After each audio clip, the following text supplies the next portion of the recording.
Hello, എല്ലാവർക്കും എൻ്റെ പുതിയ വീഡിയോയിലേക്ക് സ്വാഗതം. ഒരുപാട് നാളായി വീഡിയോസ് ഇട്ടിട്ട് നമ്മൾ ചെയ്യാൻ പോകുന്നത് തവ ഫ്രൈ ആണ്. ഒരു അഡ്ജസ്റ്റ്മെൻറ്റ് തവ ഫ്രൈ എന്നൊക്കെ പറയും. അപ്പോൾ നമുക്ക് ആദ്യം വേണ്ടത് സവാള, വെളുത്തുള്ളി, ഇഞ്ചി, പച്ചമുളക്, മല്ലിയില, പുതിന. നമ്മൾ അതിലെല്ലാം നന്നാക്കി ഒരു സൈഡിൽ വെച്ചിട്ടുണ്ട്. അപ്പോൾ നമുക്കിത് കൂടെ ഒന്ന് അരച്ചെടുക്കാം. അതിലേക്ക് കുറച്ച് മഞ്ഞൾപ്പൊടി, മുളക് പൊടി, മല്ലിപ്പൊടി, കുറച്ച് ജീരകമൊക്കെ ഇട്ട് നമ്മളൊന്ന് അരച്ചെടുത്തിട്ട് മസാല നമുക്കത് തേച്ച് കൊടുക്കാം. അപ്പോൾ നമ്മൾ അയിലയിലേക്ക് മസാല പുരട്ടി കൊടുക്കും. വളരെ ചെറിയ അയിലയാണ് കിട്ടിയത് കേട്ടോ. വലിയ മീനൊന്നും ഉണ്ടായില്ല. അപ്പോൾ ഒരാഗ്രഹം കിട്ടി. ഒട്ടും ഓർത്തില്ലാതെ കിട്ടിയപ്പോൾ കറി വയ്ക്കാതെ വിചാരിച്ച. അപ്പോൾ ഒന്ന് തവ ഫ്രൈ ഉണ്ടാക്കണം. കുറേ നാളെയില്ല, പിന്നെ ഇതുവരെ കഴിച്ചിട്ടില്ല. അപ്പോൾ ഞാൻ വെറുതെ യൂട്യൂബൊക്കെ സെർച്ച് ചെയ്ത് നോക്കിയപ്പോൾ ഇങ്ങനെ ചെയ്യണം കണ്ടപ്പോൾ എൻ്റെ കയ്യിലുള്ള ഇൻഗ്രീഡിയൻസ് എന്താണ്, എക്സ്ട്രാ ഒന്നും ഞാൻ വാങ്ങിയില്ല. എൻ്റെ കയ്യിലുള്ള ഇൻഗ്രീഡിയൻസ് എന്തൊക്കെയാണ്, എൻ്റെ വീട്ടിലുള്ളത് എന്തൊക്കെയാണ്, അതൊക്കെ എടുത്ത് ഞാനൊന്ന് ട്രൈ ചെയ്ത് നോക്കാം. എത്രത്തോളം ആണെന്നത് ഒന്ന് ചെയ്ത് നോക്കാം വിചാരിച്ചു. നമുക്ക് എല്ലാവർക്കും ചെയ്യാം കേട്ടോ. എല്ലാ സമയവും എല്ലാ കാര്യവും നമ്മുടെ വീട്ടിലുണ്ടാവണമെന്നില്ല.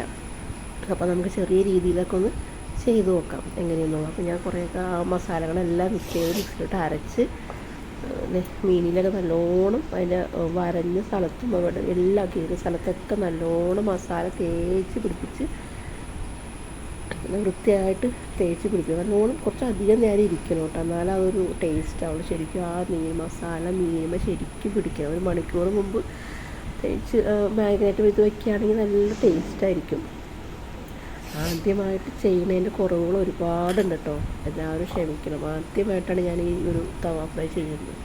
ഒന്ന് ട്രൈ ചെയ്ത് നോക്കുന്നതാണ്. അപ്പോൾ കിട്ടിയത് ചെറിയ ഐഡിയയാണ്. അപ്പോൾ അതുകൊണ്ട് ചെയ്ത് നോക്കാമെന്ന് വിചാരിച്ച് നമുക്കൊന്ന് നോക്കാം എങ്ങനെയൊക്കെയാണെന്നുള്ളത്. അപ്പോൾ കംപ്ലീറ്റ് ചെയ്യും. നമുക്കിത് കംപ്ലീറ്റായിട്ട് തേച്ചത് മൊത്തം മസാല തേച്ച് കുറച്ച് മസാല അധികം തോന്നുന്നുണ്ട് എനിക്കതൊന്ന്.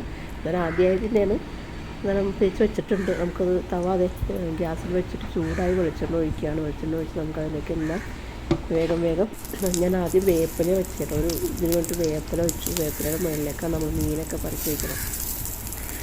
എന്താ പറയുക, നല്ല മണ വേപ്പില വെളിച്ചെണ്ണയിട്ട് അങ്ങോട്ട് വയ്ക്കൂലേ, നല്ല മണം. അതിന് പ്രത്യേക ഒരു മണം. അതിന് മുകളിൽ നമുക്ക് മീൻ എങ്ങനെ പയ്യെ ഓരോന്നിങ്ങനെ പറിച്ച് വയ്ക്കാം. നല്ല രസമാണ് വെളിച്ചെണ്ണയിലേക്ക് ഇങ്ങനെ വേപ്പില വയ്ക്കുമ്പോൾ ഒരു പ്രത്യേക സ്മെല്ലാണ്. അത് ഇരുന്ന് പുരട്ടിക്കുന്ന മസാലയും കൂടി ആകുമ്പോഴല്ല ഭയങ്കര സ്മെല്ലാണ്, നല്ല ടേസ്റ്റ്. എന്താ പറയുക, നമുക്കൊരു കൊത്തി തോന്നണ മണമാണ് ആ സമയത്ത്. ഭയങ്കര വല്ലാത്ത ഒപ്പം ചോറ് കിട്ടിയാൽ ഇപ്പം തന്നെ അത് കഴിക്കാമെന്ന് വിചാരിച്ചു. അത്രയും സ്മെല്ലാണ് ഈ വേപ്പിൽ ഈ മസാലകൾ കൂടുമ്പോൾ, നല്ല സ്മെല്ലാണ്. അപ്പോൾ നമ്മൾ വേഗം ഇതൊക്കെ വെച്ചിട്ടുണ്ട്. നമുക്ക് വേഗം എന്താണെന്ന് ചെയ്ത് മറിച്ചിടാൻ നോക്കാം. നേരെ വെക്കുന്നതാ പയ്യെ മറിക്കാൻ പറ്റുള്ളൂ. കാരണം ചെറിയ മീനല്ലേ. വലിയ മീനാണെങ്കിൽ നമുക്ക് ഓരോന്ന് വെച്ചിട്ട് ഇങ്ങനെ പയ്യെ ഇതാക്കരുത്. ചെറിയ മീനാണ് നമുക്ക് പയ്യെ മറിച്ചിടാൻ പറ്റുള്ളൂ. ഈ കുടിഞ്ഞു പോകും. ഒരാഗ്രഹത്തിൻ്റെ പുറത്ത് ചെയ്താണ്. മസാല അധികം ആയതുകൊണ്ടാണ് ആ നിറ വ്യത്യാസം വന്നേക്കണം. മസാലയുടെ മീനിനൊന്നും കംപ്ലൈൻറ്റ് ഇല്ല, മസാല അധികം ആയതുകൊണ്ടാണ്. പക്ഷേ എനിക്കത് ഭയങ്കര ആഗ്രഹമായിരുന്നു ഇങ്ങനെ ചെയ്ത് കഴിക്കണമെന്നുള്ളത്. അപ്പോൾ ഏകദേശമൊക്കെ നമ്മൾ മറിച്ച് നമ്മൾ പാത്രത്തിലേക്ക് ആക്കിയിട്ടുണ്ട്. കാരണം അതിൻ്റെ ഉള്ളിൽ നല്ല എന്താ പറയുക, ജ്യൂസി പോലെ ആയിട്ടുണ്ട്. അത്രയും ഭംഗിയായിട്ടിരിക്കണം. അപ്പോൾ നമുക്ക് ചോറിലേക്ക് വെച്ചിട്ട് കഴിച്ചു നോക്കാം. ഇപ്പോൾ നമ്മൾ അയിലയും കായം വെച്ച കറിയുണ്ട്. നമ്മുടെ തവ ഫ്രൈ ചെയ്ത നല്ല മീൻ കണ്ട, തവ ഫ്രൈ ചെയ്തിട്ട് അതിൻ്റെ മീനിൻ്റെ ഉൾവശം കണ്ട നല്ല രസമുണ്ട്. നല്ല ജ്യൂസി ആയിട്ടിരിക്കുന്നത്. ഇങ്ങനെ കരിഞ്ഞൊന്നും പോയിട്ടില്ല. ആ മുകളിലെ മസാലയുടെ ഇതുകൊണ്ട് തോന്നണം അങ്ങനെ. അപ്പോൾ അടിപൊളിയായപ്പോൾ തവ ഫ്രൈയും ചോറൊക്കെ കഴിച്ച് നിങ്ങളുടെ തവ ഫ്രൈ ആണ്. എല്ലാവരും ഒന്ന് കണ്ട് ചെയ്ത് നോക്കാം കേട്ടോ. Okay, thank you.